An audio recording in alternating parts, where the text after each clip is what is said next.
Всем добрый день, здравствуйте. Вы смотрите «Ищем выход». Здесь Губин On Air, а значит, это журналист Дмитрий Губин. Дмитрий, здравствуйте. Здравствуйте, Марк. Приветствую всех, кто нас смотрит и слушает.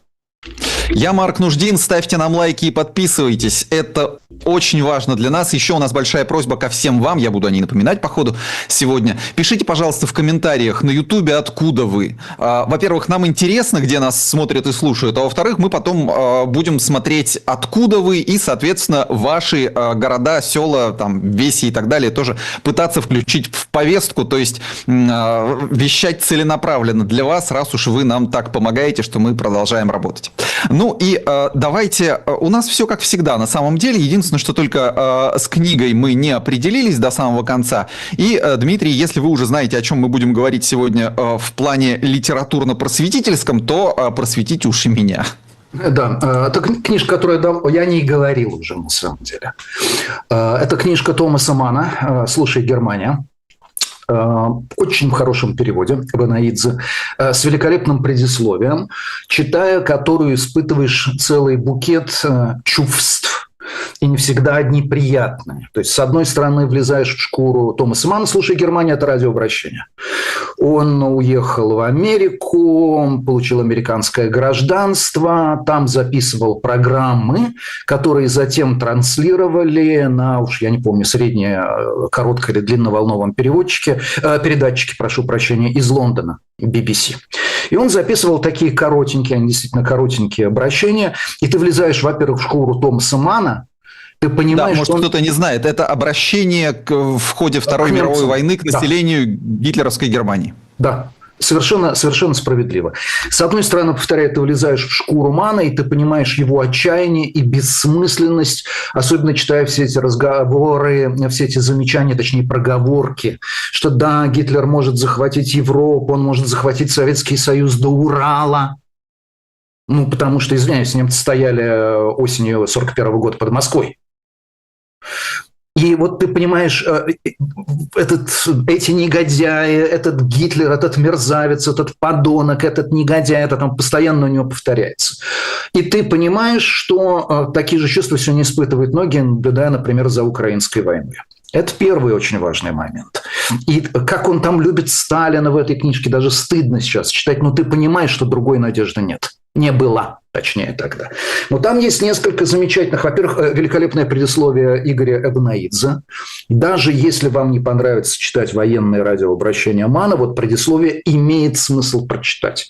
Это великолепный анализ вечного фашизма. Собственно, в предисловии уже речь идет о вечном фашизме Умберто Эко, который был прав в главном, что урфашизм, вечный фашизм, повторяющийся фашизм существует, просто потому что у сапиенсов одни и те же мозги, что сейчас, что при Гитлере. И ведь не будем забывать, что America First – это точнейший перевод на английский, точнее, на американский язык главного нацистского лозунга «Deutschland, Deutschland über alles». Первые строчки немецкого гимна, которые навсегда с тех пор из этого гимна, ну как всегда, который после войны из этого гимна исчезла. Deutschland, Deutschland, über alles. Мы сначала немцы, а уж потом мы люди. Вот главный принцип нацизма, который сейчас в полной мере распространяется по Америке, к ужасу половины Америки и к ужасу половины оставшейся планеты. То есть параллелей очень много, и эти параллели, почему вот сейчас нужно читать Манна, это параллели не только с Путиным и с путинской Россией. К сожалению, это параллели с многими странами, которые так или иначе исповедуют идеологию, что America first, make America great again, которые считают, что они сначала американцы, а уж потом люди. Что они сначала русские, а уж потом люди. Что они сначала евреи, а уж потом люди. Что они сначала украинцы, а уж потом люди. Что они сначала там кто угодно, аргентинцы, бразильцы, а уж потом люди. Вот это Вы очень... подставляете эти названия национальностей. Я понимаю, что список не просто широк, а настолько широк, что можно продолжать очень долго. Да, Марк, потому что в 1933 году большая часть Европы была, ну, после 1933 года, да, начиная с 20-х и до 40-х, большая часть Европы была нацистской. Она была, то есть нацистская, она была фашистской.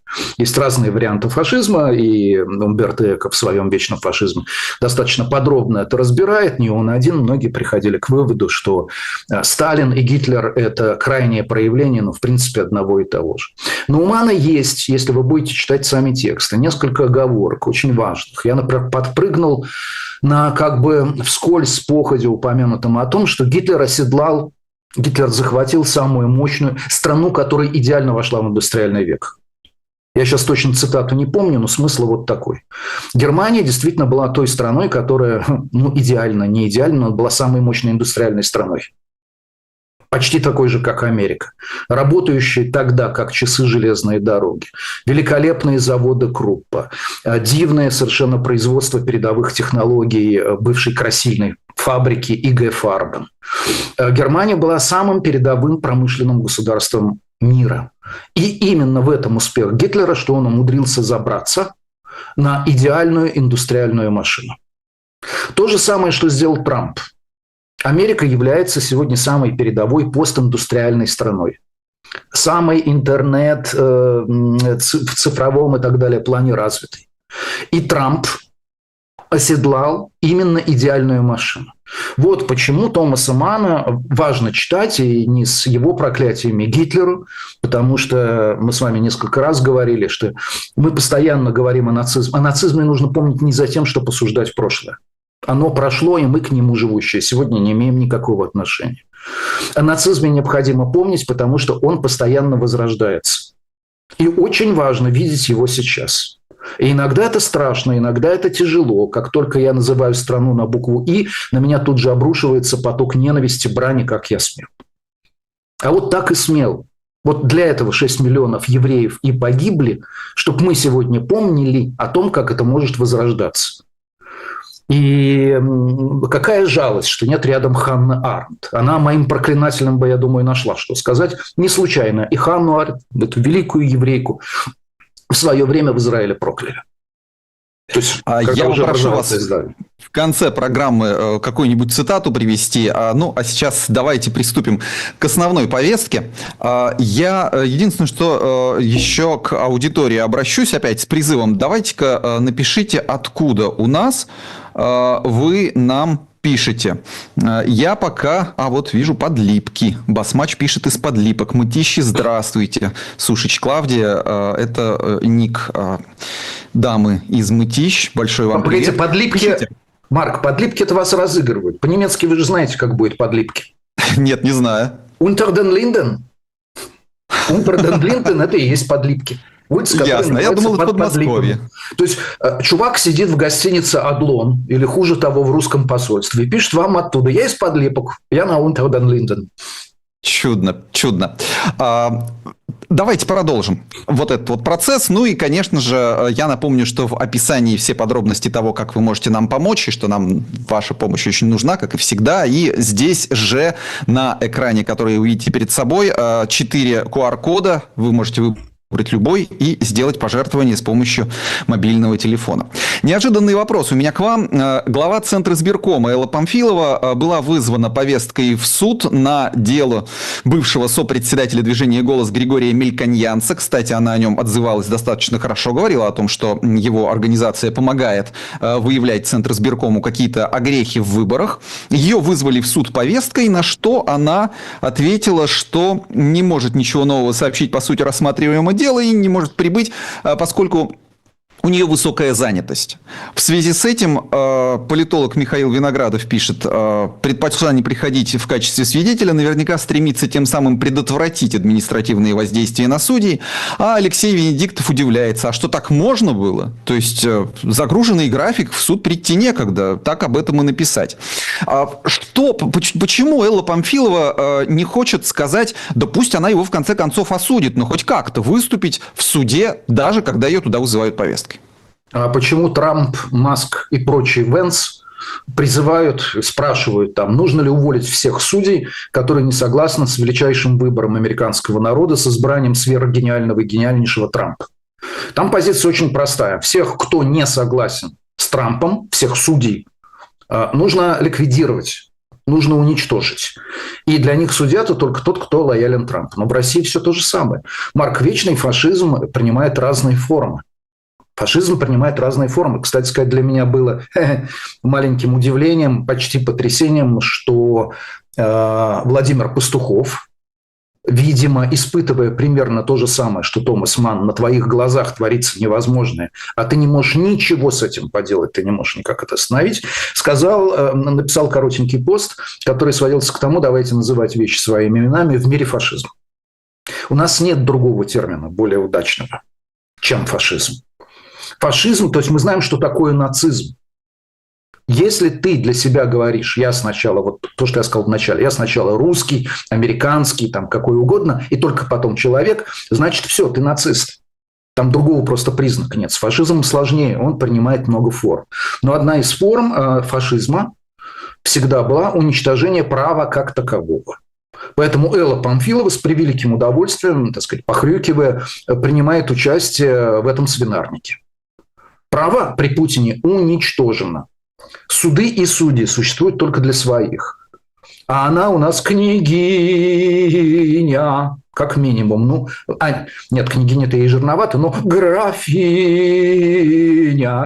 Графиня ценой одного рандеву, говорит ей суд. А она этому графу Сен-Жермену говорит, не нужны мне 3 карты, они и так у меня есть. Оперная ситуация, Марк. В конце будут трупы, потому что плоха-то опера, в конце которой гора трупов не возникает. Да. Ну, попробуйте мне назовите, кроме комических опер, кроме оперы «Буф», оперы, в которых нет трупов. Вот последняя, которую я смотрел в Deutsche Oper, это «Макбет». Напомните вам, сколько трупов в конце? Ой, слушайте, Иван Сусанин наверняка переплюнул. Там ведь все погибают, насколько я помню, в финальной сцене. Да, товарищ Сусанин, мы вас расстреляем. Товарищ Сусанин, случится беда. Мы мирные люди, но ваш бронепоезд идет не туда. Так, давайте перейдем к Блицу. И у нас тут первый же вопрос про Трампа. Это, знаете, мне вот просто интересно. Сейчас прекратили поставлять разведывательные данные в ВСУ. Чем еще может Трамп надавить на Киев в своих попытках сделать его более покладистым? Чем угодно, Марк.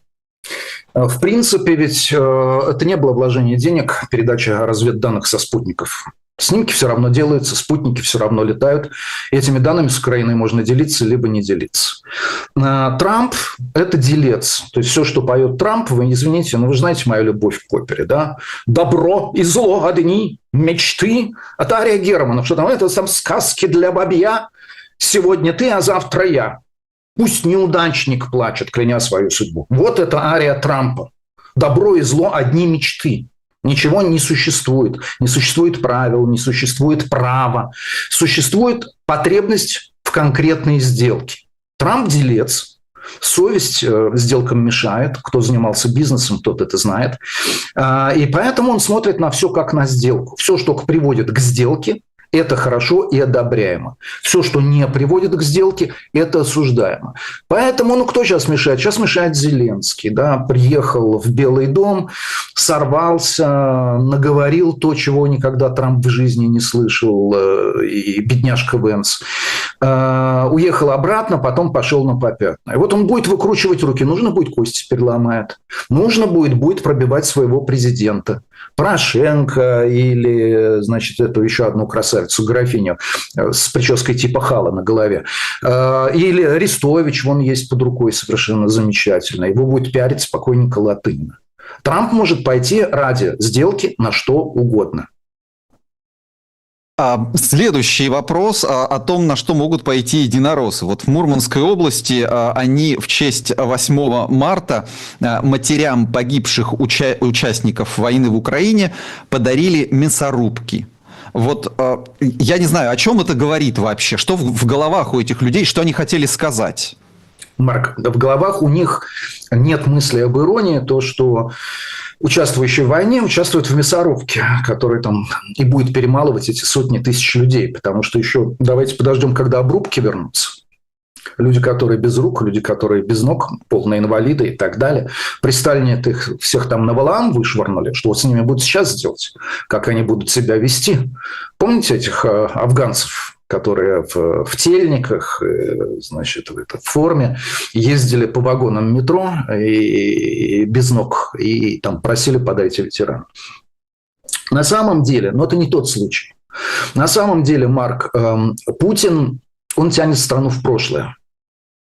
То есть, если какой-нибудь Маск искренне считает, что он тянет Америку вперед на Марс, и, кстати, было бы неплохо, чтобы они все улетели. Помните этот анекдот, когда два финна сидят и разговаривают? Ты слышал, русские на Луну улетели? Такое молчание часа на полтора, потом, что, все вместе, что ли? Вот было бы очень неплохо, если все, кто поддерживает Маска и Трампа, улетели бы на Марс и там основали принципиально новую жизнь. Нет, на самом деле Путин – это архаика, и люди возвращаются к нормальному, как им кажется, 8 марта. Марк, нет, вы маленький. Вы, значит, маме не дарили сковородку на 8 марта. Вы маме не дарили разделочную доску, которая, с одной стороны, расписана там цветуёчками или там выжигание какое-то мальчик должен быть. Не-не-не, вот доска с выжиганием была, да. Да, так что все-таки седина в бороду, Марк, седина в бороду. Это был баба на кухне. Что бабе дарить? Сковородку дарить, разделочную доску дарить. Вот они и дарят мясорубку. Поговорим еще об этом. Угу. Поговорим еще о гендерных разного рода перипетиях. Интересные есть данные, мы их приберегли для конца программы. Но сейчас тема тоже близкая, хотя и совсем не про 8 марта. Скандал вокруг Мирона Федорова, известного как рэпер Оксимирон. Одна из девушек, обвинивших его в сексуализированном насилии, подала заявление в Следственный комитет. Сейчас сам Мирон Федоров находится в Британии, так что российский Следственный комитет ему нипочем. Хотя по такой статье, может, и выдадут. Скажите, на чьей вы стороне, что вы думаете об этом споре, об этом скандале? Ну, туда уж тогда нужно и Гордона добавить, которого обвинили ровно в том же, просто предполагаемой жертве. Годочков на момент соблазнения было немножечко побольше. Значит, Марк, здесь есть два момента. Даже нет, моментов на самом деле больше. Значит, во-первых, я один раз писал очерк, не написал, по счастью. Речь как раз шло об изнасиловании. Я общался с ментами, они сказали, что хуже нет, чем вести дела об изнасилованиях. Даже когда все определяется вот практически сразу. Кто, что, куда, зачем, как сказал и так далее. Я хочу обратить внимание на некоторые другие моменты. Первое. Была ли любовь? Вот, знаете, я могу сказать, что любая девочка, любой мальчик, начиная лет с 12, ну, с 13 точно, а с 14 100%, понимает, зачем он идет к дяде и к тете вечером, когда будет выпивка и никого не будет в доме, кроме сумерек. Нет таких, особенно сейчас, особенно последние там 15 лет. Дети все прекрасно понимают, когда их домогаются.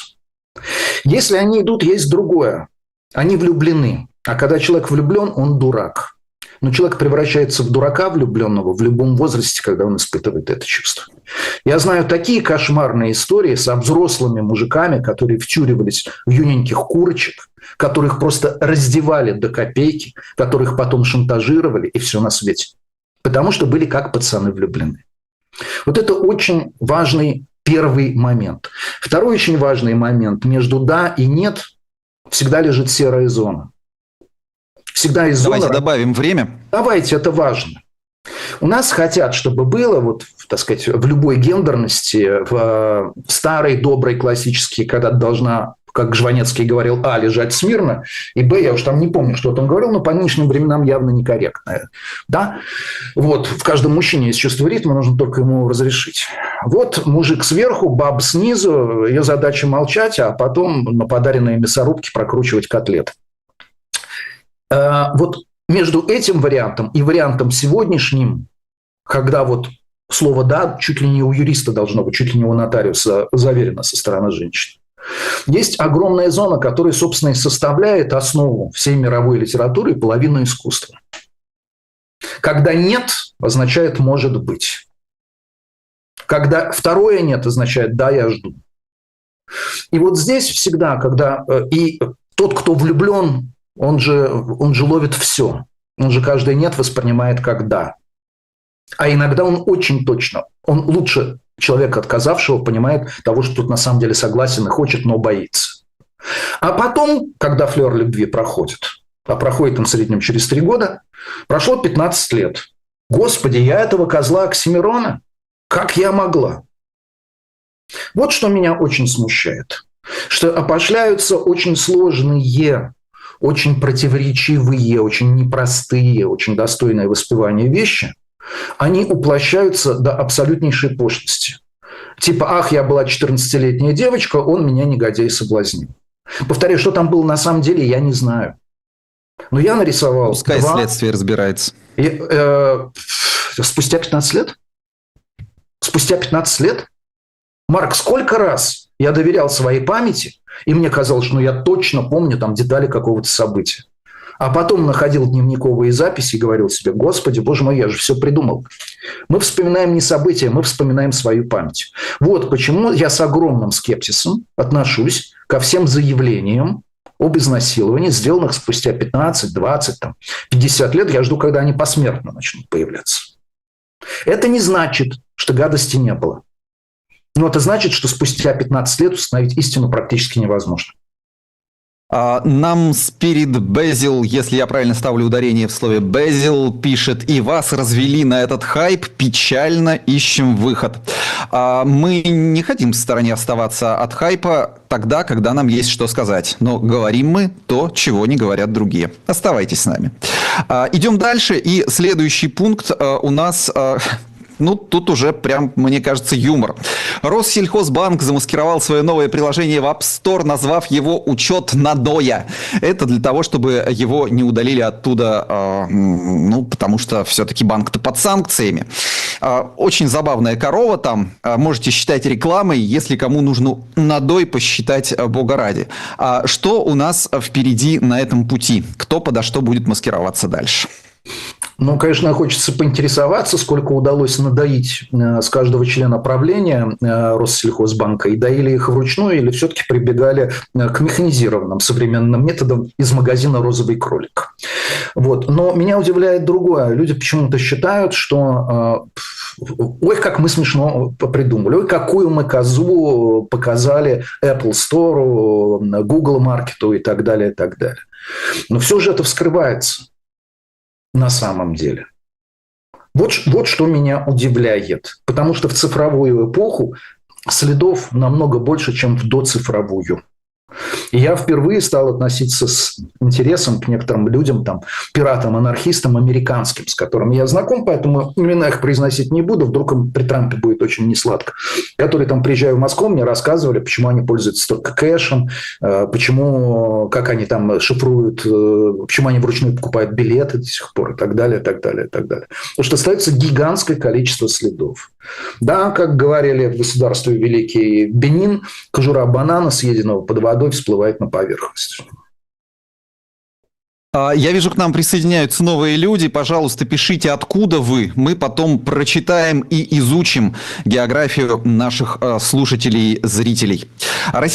Кстати, о высоких технологиях, да. Российские пропагандисты создают фейковые сайты с большим количеством информации, которая содержит нужные Кремлю тезисы и взгляды. Все это делается для того, чтобы потом искусственный интеллект, принимая эти сайты за достоверные, за содержащие достоверные сведения, включал в выдачу нужные тезисы. И причем аналитики говорят, что это уже происходит. В ответы искусственного интеллекта внедряются тезисы из пропагандистской повестки.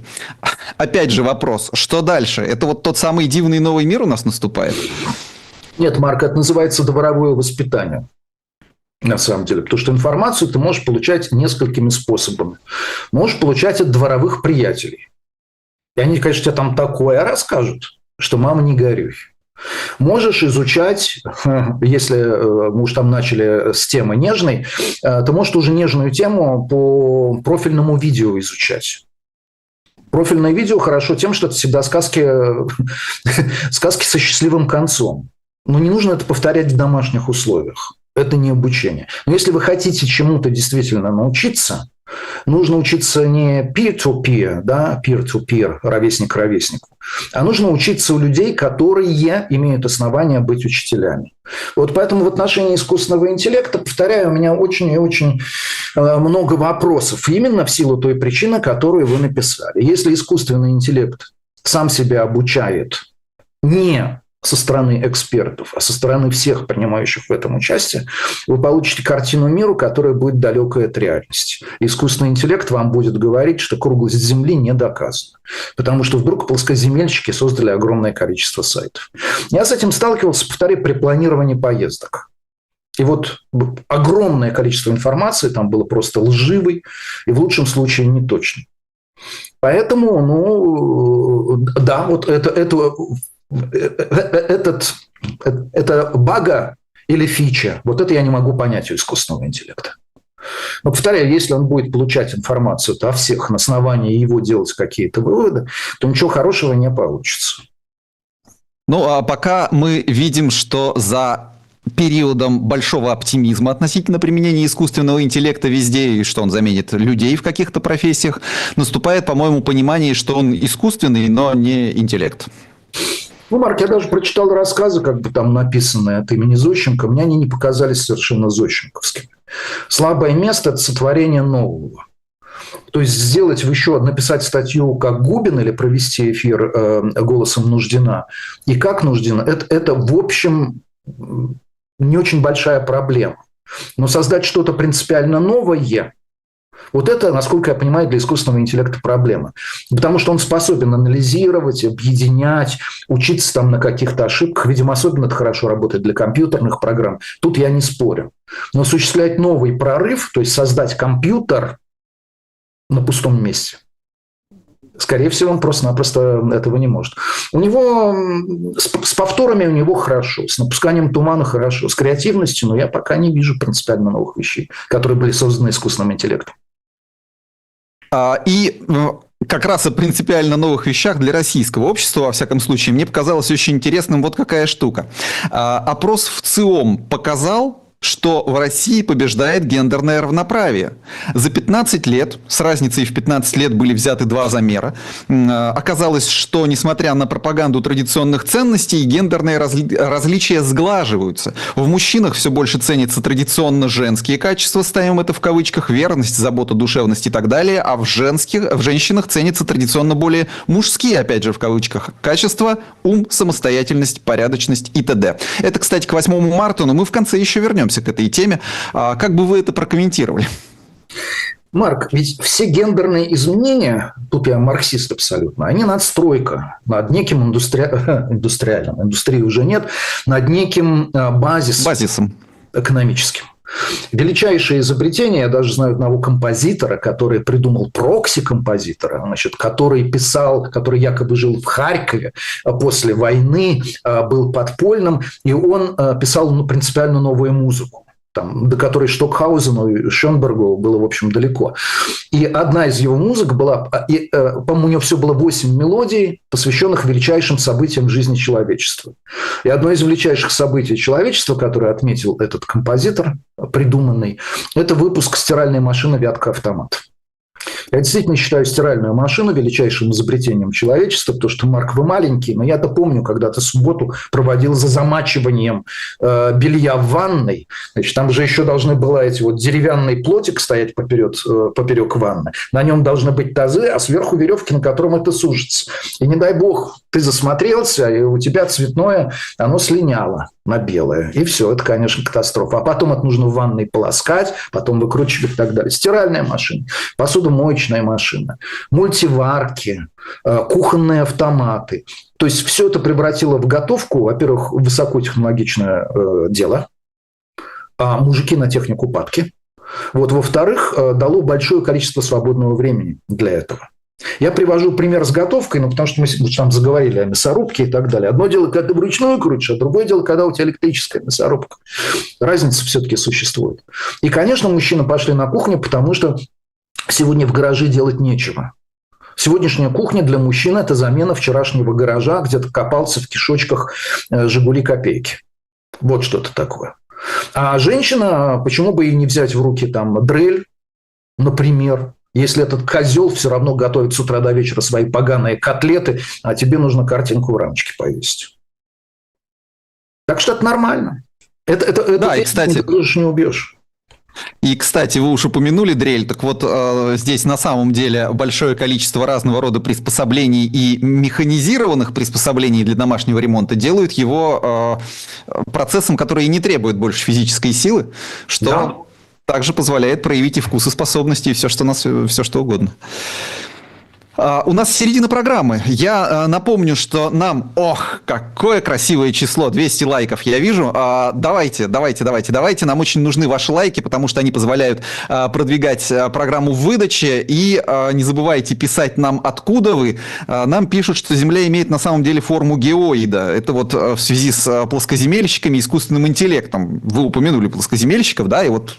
Дискуссия дошла до геоида, так что бог знает, куда мы дойдем дальше. Слегка сплюснутый из плюсов шар, насколько я помню, да. Ну да, но мы используем для простоты эту схему, так же, как мы используем в школе при объяснении, как устроен атом, используют планетарную систему, хотя никакой планетарной системе у кварков нет. Там есть квантовые суперпозиции, и частицы оказываются в них в данный момент времени с той или иной степенью вероятности. Понять это не может никто на свете, кроме тех, кого отправили в психушку со второго курса МФТИ. Но поэтому, видимо, в школе вот прибегают, вот ядро круглое, как солнце, вокруг него там все это вращается. Хотя я думаю, что пара понимающих среди нашей аудитории есть, и к концу программы мы увидим какие-то дискуссии на эту тему. Пусть объяснят, что такое нецелый спин. Что такое, когда спину частицы равен 1,5. Вот это понять точно разум отказывается. Мне однажды пробовали объяснить, и я понял, что это не моего ума дело просто. Это как пробку на бутылке на 1,5 оборота, что ли, провернуть. Содержимое то ли льется, то ли нет. Переходим к основной повестке дня нашей программы. Я еще, кстати, пользуюсь случаем. Большое спасибо. Я вижу, лайков прибавилось. И продолжайте в том же духе. Это очень важно для нас. Также важно, как то, что вы указываете здесь. Вот Россия здесь пишут. А давайте поконкретнее. Нальчик плюс 17 пишут нам. Это, видимо, человек из Нальчика. Я надеюсь, что не прогноз погоды, что это вы личные наблюдения пишете. Да, если плюс 17, это прекрасно. Пишите, откуда вы. Это важно для нас. И, конечно же, еще один большой плюс простоты – это QR-коды, которые вы видите на экране. Пользуйтесь ими, пожалуйста, для того, чтобы сделать донаты. Мы с нетерпением и надеждой ждем вашей поддержки. Так, переходим к основному содержанию нашей программы. И мы сегодня смотрим в будущее. Вы, если подписались на телеграм-канал «Ищем выход», вы в анонсе видели, что у нас две темы по поводу будущего двух сторон в нынешней войне. И начинаем мы с того, какое будущее ждет Россию-победительницу. Вот Россия в нынешнем своем состоянии достигает той или иной удовлетворяющей себя развязки этой войны. И что собой представлять будет вот эта страна в мирном своем состоянии. И просто для затравки вот какую новость хотел бы, чтобы вы прокомментировали. В новую Госдуму намерены провести около 100 ветеранов СВО, пишет телеграм-канал Фаридейли со ссылкой на действующих депутатов и источники в нынешней власти. Ну, там уже разные версии, что могут представлять собой эти 100 человек, как они повлияют и так далее, и так далее. Ну, вот такая вот дума, в которой четверть людей носила камуфляж. Может быть, есть какие-то другие штрихи, которые будут характерны для этой страны? Что это может быть? Значит, на самом деле вот эти там зарезервированные места за ветеранами СВО – это лишнее доказательство, что Дума – это пшик. Просто ноль, она ничего абсолютно не решает. Потому что Путин же не пускает, допустим, 100 человек в костюме ветеранов СВО в Минфин к Набиуллиной, да? Кстати, было бы очень хорошо посмотреть на лицо Набиуллиной при этой и в какой траур она по этому поводу бы надела. Нет, в Минфин их не пустят. Их не пустят в руководство Министерства обороны. Их не пустят в космическую промышленность и в космическую индустрию. Хотя после того, как там побывал Дима Рогозин во главе Роскосмоса, туда можно послать хоть осла из Римского Сената и лошадь. В общем, хуже-то уже не будет. Значит, первое, Госдума ничего не решает. Это такая декорация, куклы. из песенки Макаревича, которые нужны тогда, когда требуется провести, сохранить какие-то формальности, правовую основу для принятия закона, в соответствии с которым иноагентам сейчас мне запрещено же там вообще все виды деятельности, потому что я не могу выступать, например, перед несовершеннолетними преподавателями. А сейчас будет запрещено все виды преподавательской деятельности. Кроме того, с 1 марта все доходы от интеллектуальной деятельности, а большинство иноагентов интеллектуалы, должны зачисляться на специальный счет, откуда ни копейки взять нельзя, откуда только после того, как тебя вычеркнули из списка иноагентов, ты можешь брать оттуда деньги. Вот. Но из списка иноагентов выносят только вперед ногами, насколько я знаю. Единственное исключение – это сайт Росбалт. Ну, что случилось с Росбалтом? В общем, достаточно на эту помойку зайти, чтобы в ужасе отпрыгнуть обратно. То есть, да, отыграла свое, но какою ценой? 3 карты, 3 карты, 3 карты. Вот для чего нужна Госдума. Что касается будущего, Марк, то я должен опять-таки обратиться к мысли Томаса Манна, который, впрочем, я один раз говорил, которая состоит в том, что вот когда он был сам в ужасе, в отчаянии, нельзя не впасть в отчаяние при виде того, что делается дома. И ты один у меня поддержка и опора, великий и могущий, große und mächtige deutsche Sprache, говорил про себя Манн. У меня есть такая мысль, что даже если Гитлер победит всюду, эта победа будет временная. Потому что человечество никогда не согласится жить по принципу «мы рабы у высшей арийской расы». Это очень точное замечание. Я говорил несколько раз с историками, потому что мне было интересно, вот почему Гитлер стоял действительно под Москвой, то есть что там, зима или русский бог его остановили.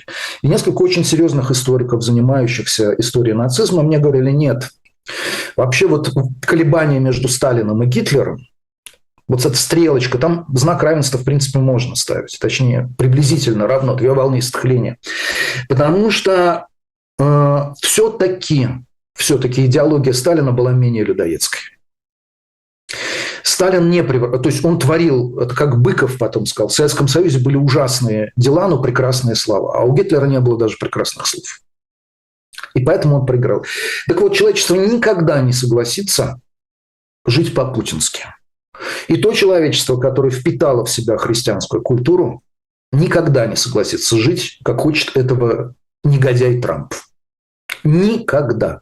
Хотя я знаю, какая это зараза, потому что такого количества писем из Америки с претензиями ко мне, как я смею свою поганую лапу поднять на величайшего вообще Трампа, и что вообще Америка никому ничего не должна. Значит, если никому ничего не должна, идите, провинциалы, в свои подлипки. И там и сидите.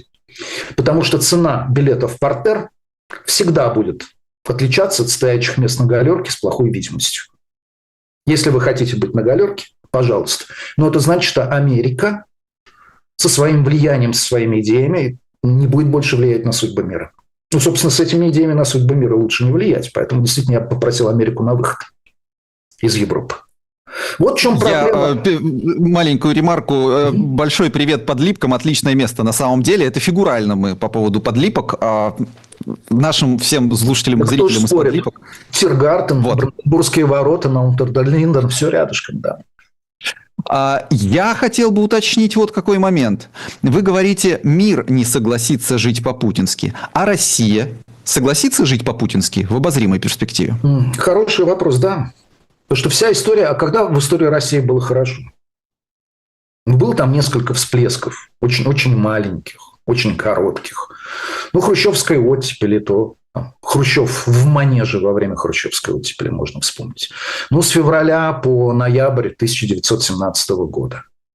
Но восторг, там какой-нибудь Дни Александровых, прекрасное начало.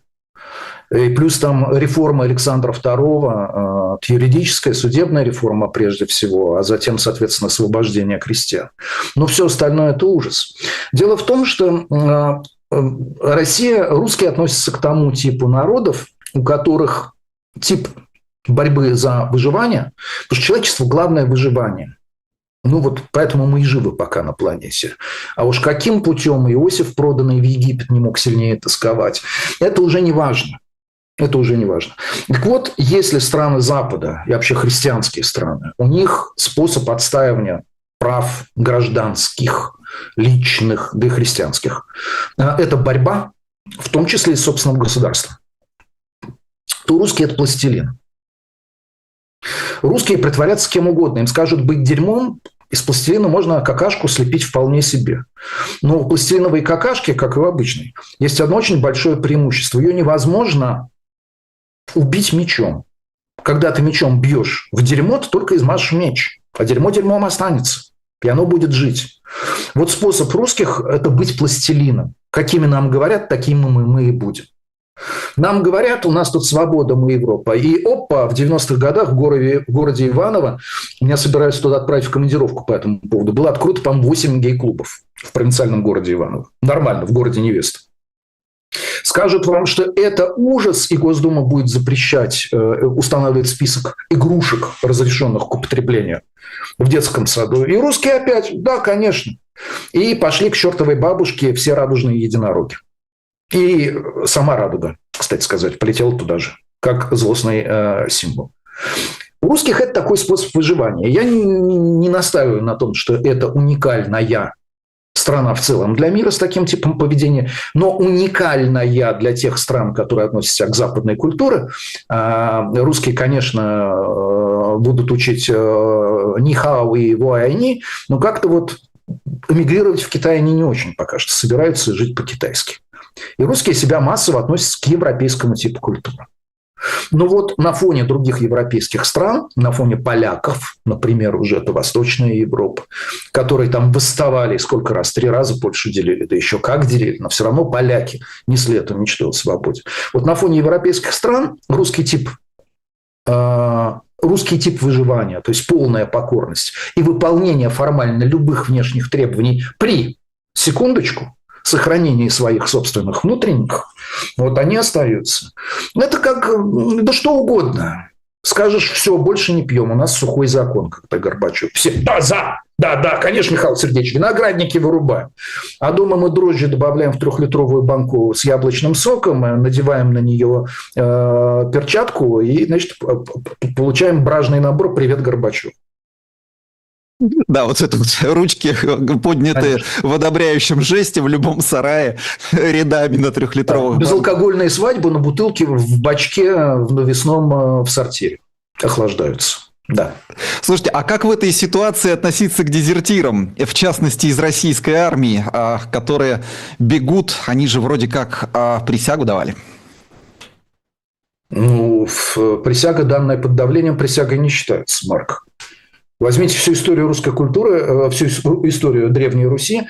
Там вообще князья же, они без конца только клялись, крест целовали, и друг другу клятву верности давали, а потом мгновенно друг друга убивали и все это нарушали. Клятва данная вынуждена, а не добровольно. Клятвой не считается. Бегите, ребята, я на вашей стороне. Нельзя участвовать в агрессии. Если по поводу украинских солдат, которые тоже бегут, и, как мы знаем, пары массов, там еще могут быть какие-то варианты, хотя, впрочем, если тебя бусизировали, то какие у тебя остаются варианты? Вот, то в отношении русских дезертиров, бегите, да, одобряю. Нельзя участвовать. Из армии Гитлера нужно бежать. И давайте на другую сторону линии фронта переместимся. Украина проигравшая. Украина, которая не добилась своих целей в этой войне, я уж не говорю по поводу выхода на границы 91 года, но хорошо без Крыма, хорошо без Донбасса, но даже и так. Вот уступившая все, что от нее хочет получить на данный момент Путин. Что это, на ваш взгляд, будет за страна такая? На что она будет похожа? Возможно, потрясающая страна. Видите ли, у всего украинского политического руководства нынешнего, вот у всех, значит, от Зеленского до Подоляка, есть одна очень проблема. Они родственны Путину, но не только тем, что бусизацию проводят, что сажают там всех, кто не согласен с их линией, что отбирают недвижку у тех, кто во вражеской стране живет, и солидарны с Гитлером тем, что объявили целую нацию тотально виновной просто по факту рождения. То есть, кроме Гитлера в мировой истории такого еще никто не делал. Ну, делали, конечно, последним был Гитлер. То есть, что все русские – это генетические рабы и имперцы. Про американцев сейчас, ребята, давайте-ка скажите мне, это я на вас посмотрю. Вот. У них проблема даже не в этом. У них проблема в том, что они, как и Путин, мыслят тактически. Для Зеленского жизнь Украины заканчивается вместе с его собственным пребыванием на посту президента.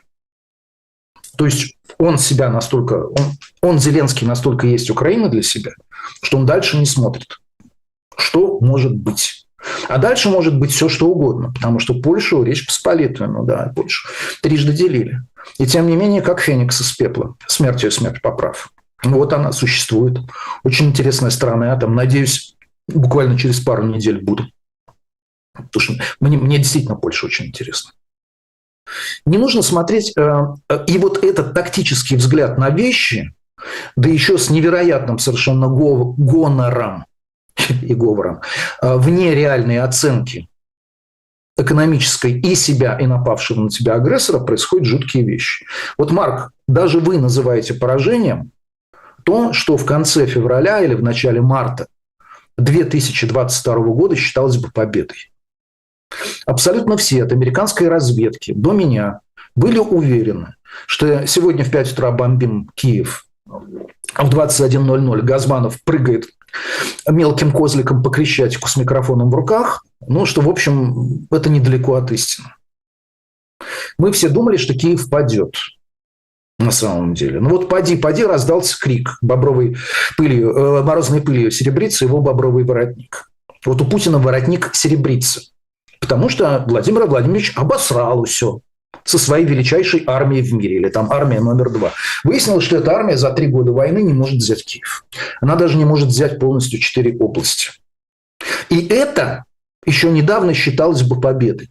И нужно быть, к сожалению, политическим кретином, чтобы эту победу после криков «да мы следующее интервью дадим на набережной Ялте» воспринималась большинством людей в мире, включая вами, Марк, как поражение.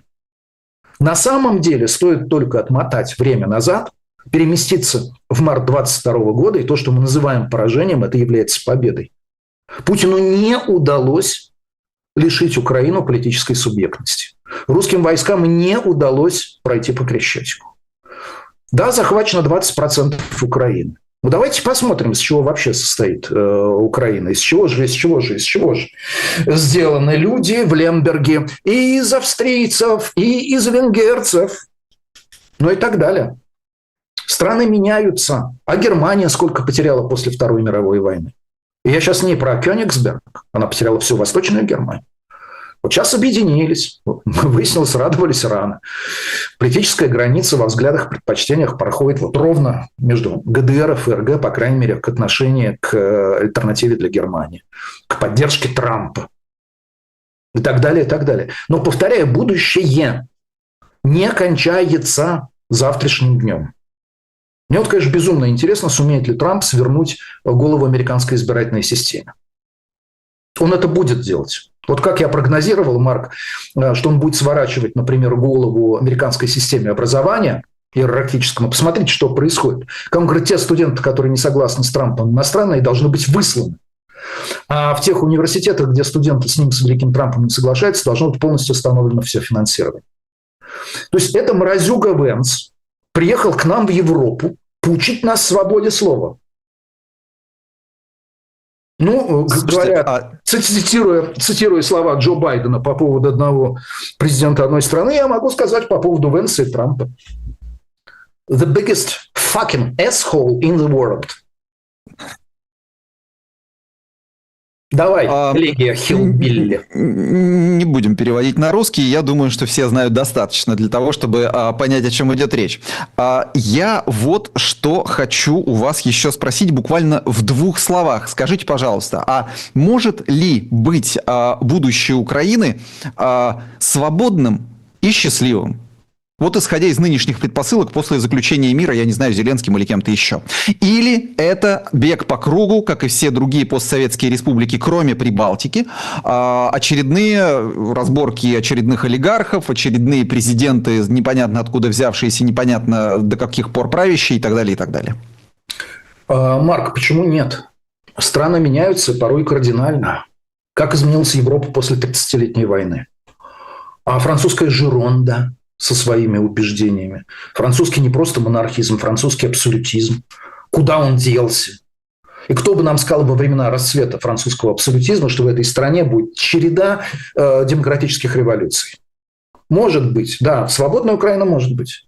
Может быть. Это, я думаю, так оно и будет. Может ли быть счастливой? Дело в том, что счастье – это не абсолютная категория, а относительная. Да? Это качественное прилагательное «счастливый». Можно быть счастливее, а можно быть менее счастливым. Есть такая замечательная книжка «Агот Кристоф», не Агаты Кристи, а Агот Кристоф. Это французская писательница, я ее обожаю. Она называется, книжка «Толстая тетрадь». Это одна и та же история. Не чешская? Нет, Агот Кристоф французская. Там Ганкуровская премия и так далее. В России очень плохо прошла, хотя очень хороший перевод. По-моему, Алла Беляк ее переводила. Блестящая совершенно французская переводчица из Питера. Это одна и та же история, которая рассказывается 3 раза. И каждый раз все меняется. И представление о счастье тоже. Начинается она с того, что бабушка запрещает называть дворника злым. Она говорит, что слова «злой» и «добрый» зависят от твоего взгляда на этого человека. Называй его просто дворник. Дворник дает нам хлеб. То есть избегай качественных прилагательных.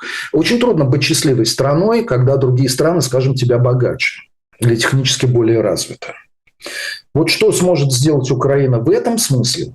Постзеленская Украина. Разделится ли Украина на 2? Придет ли она к федеральному статусу? Насколько я понимаю, идея федерализма для Украины то, за что в тюрьму сажают. Хотя почему нет, если есть очень большое различие? Украинцам предстоит переосмыслить себя как политическую нацию. Вот что я хочу сказать. Повторяю, не осмыслить, как сейчас, по принципу русские говорят, что Россия – родина слонов. Это абсолютное вранье. Родина слонов – это Украина. На самом деле сейчас вот получилась политическая нация, та же Россия, только с противоположным знаком. То есть та же Россия во многом. Это очень большая моя печаль. Но это переосмысление будет, потому что в политологии есть понятие... Шульман, конечно, владеет намного лучше. Оно, по-моему, называется «темный рыцарь».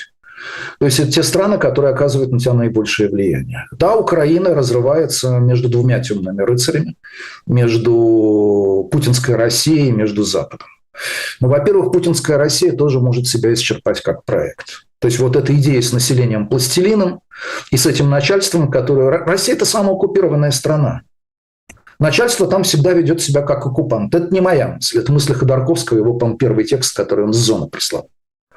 Россия – это самооккупированная страна. Но этот механизм может себя исчерпать просто-напросто. Потому что все механизмы себя рано или поздно исчерпывают. Церковный механизм, средневековый цеховой там, или что-то еще. У Украины перспектив тут больше, конечно, чем у России. Просто потому, что больше влияния Запада. Вон, чего там? Можно в Польшу пешком сходить из Украины. Из России это не получится. Дмитрий, слушайте, у нас тут вот прямо сейчас пришло сообщение о том, что на священника Григория Михнова-Войтенко, а я напомню, что на нашем канале следующая программа именно его, составили протокол о дискредитации армии. Дата заседания пока не назначена, Медиазона обратила внимание, что информация об этом появилась на сайте Невского районного суда. Я, во-первых, призываю обязательно оставаться на нашем канале и смотреть Григория Михнова-Войтенко, который будет сразу здесь после нас. Ну, а во-вторых, большое посылаю, что называется, лучи сочувствия ему. Главный человек, который дискредитировал всю российскую армию, это Путин. Потому что если в 5 утра ты начинаешь бомбить Киев, ты себя дискредитируешь тотально и абсолютно. Российская армия – это армия-агрессор. Это армия-убийца. Это армия, которая напала на соседнее независимое государство. И чтобы это государство не устраивало, порой достаточно отвратительное, но любое государство может устраивать отвратительное, ни у какой другой страны нет права на него нападать. Российская армия поставила себя на одну доску, на одну линию с армией Гитлера. Вот и все. Большей дискредитации, чем это, представить себе невозможно. Напомню, что Гитлер и Геббельс тоже оправдывали нападение на Польшу тем, что там было убито несколько тысяч немцев в пограничных территориях, где было смешанное население. И это, к величайшему сожалению, правда. Правда, Гитлер и Геббельс эту правду увеличили в 20 раз ровно и сказали, что 100 тысяч немцев было убито в Польше, как же нам теперь вот... Я там никакой не про провокацию на радиостанции сейчас имею в виду, а то, что реально там происходило. Но это то, что вы говорите, тоже вполне... То, что вы говорите, тоже вполне достойно протокола сейчас. Ну, Марк, составят ведь все равно. Работать мне уже запрещено. То есть я, видимо, должен, как Зощенко, надеяться на то, что поклонники мне будут карточки продовольственные присылать. Хотя я, конечно, предпочитаю дензнаки. Слушайте, перед последним вопросом давайте про продовольственные карточки тоже. Губин on air в одно слово. Вы видите вот эти вот квадратики, замечательные QR-коды на экране. Это способ сделать нам донат. Другие способы в описании программы. Не игнорируйте, пожалуйста, эту возможность. Для нас это очень важно. И еще не менее важно для нас сегодня, пожалуйста, напишите нам, откуда вы. Мы эти комментарии... Я вижу по ходу. Вот зеленый рыцарь, кстати, вас поправляют. Не знаю, правда, насколько это... Нет, по-моему, все-таки черный рыцарь. Я сейчас не помню, но, по-моему, все-таки черный, Марк. Пишите, пожалуйста, откуда вы, для нас это важно. Еще один момент, который хотелось бы успеть... Зеленые рыцари, прошу прощения, с трудом прошли в Бундестаг, поскольку зеленая – это партия, которую больше всего потеряли, несмотря на свое экологическое, безусловно, рыцарство. Еще один момент, который хотелось бы обсудить до того, как мы вернемся к книге, это, конечно же, та самая смена гендерных ролей, о которой мы говорили в рамках Блица. Я хочу напомнить вам о том, что на днях у нас на канале «Ищем выход», призываю всех подписываться и ставить лайки, вышла программа экономиста Дмитрия Прокофьева, где он говорил о том, как женщины эксплуатируют мужчин в современном обществе. И там была в том числе интересная мысль о том, что нынешняя традиционная семья, мужчина воин-работник, а женщина хранит очаг. Эта семья на самом деле не традиционная, семья совершенно индустриальная, потому что в традиционной семье как раз мужчина работал в поле, то есть находился где-то рядом. И мальчики в его сферу деятельности переходили с 5 лет, если не раньше. Так вот, о смене гендерных ролей. Как вы считаете, получается, вот вся вот эта вот болтовня относительно женской эксплуатации в России неприменима? Марк, истина всегда конкретна. То, что женщины могут эксплуатировать мужчин, было там превосходно известно в Советском Союзе. Откуда бы эти карикатуры, значит, пьяненький мужичок притаскивается домой, и там это его баба семиохватная со скалкой в руке стоит. Мужчина-подкаблучник – это такая же популярная, распространенная роль в традиционной, допустим, русской семье, как и избитые женщины. Причем женщин вот так, чтобы избивали, уже давно нет. Там, помните в стихотворении? Ведь там он не пьет, на сторону не ходит, но правда пьет. А кто сейчас не пьет? То есть мужчина там, который его жена ненавидит, он там как рычит, неужто я ему навек, а он со мной молча, как будто вовсе я не человек. Насилие же бывает разное, и психологическое насилие, когда можно молча, не бия и даже не пия, как будто вовсе ты не человек, то, конечно, это издевательство над человеком, но и женщина это умеет делать. Мне вообще кажется, что женщина в среднем умнее мужчин, хотя данные исследования, которые проводились, в общем, они это не подтверждают. Подтверждают только одно: гаусиана, вот среднее распределение признака любого, да, среди мужчин оно имеет более резкие хвосты. Вот почему великих художников, великих композиторов, великих поваров всегда больше среди мужчин. Там есть, конечно, 3-звездочная мишленская шефиня Ан-Софи Пик, например, да, 3 звезды Мишлена. Но все-таки 3-звездных мишленовских шефов в мужчинах намного больше. Но и бездарей кулинарных среди мужчин больше. Вот экстремумы сильнее выражено просто-напросто среди мужчин. Женщины, когда понимают, например, связанность мужчины традиционными гендерными ролями, то есть вот они вокруг меня там бегают, и все они меня хотят. Даже тем, которым я не нужна, они будут делать вид, что она нужна, потому что иначе он не мужик, правда? Они очень ловко этим пользуются, находя там лучших любовников, и в спальню, видя в этом толк, пускают негодяев. Вот поэтому женщина, которая понимает, что мужчина больше раб гендерной роли, она может лучше им манипулировать. Вообще любой человек, который выходит внутренней, из привычной гендерной роли, в ситуации, когда привычные гендерные роли очень важны, он имеет больше шансов для манипулирования другими людьми. Он просто играет на их страхах, на их предрассудках, на их традициях, но для себя отбирает только то, что ему нужно. Это касается и мужчин, и женщин. Но, в принципе, да.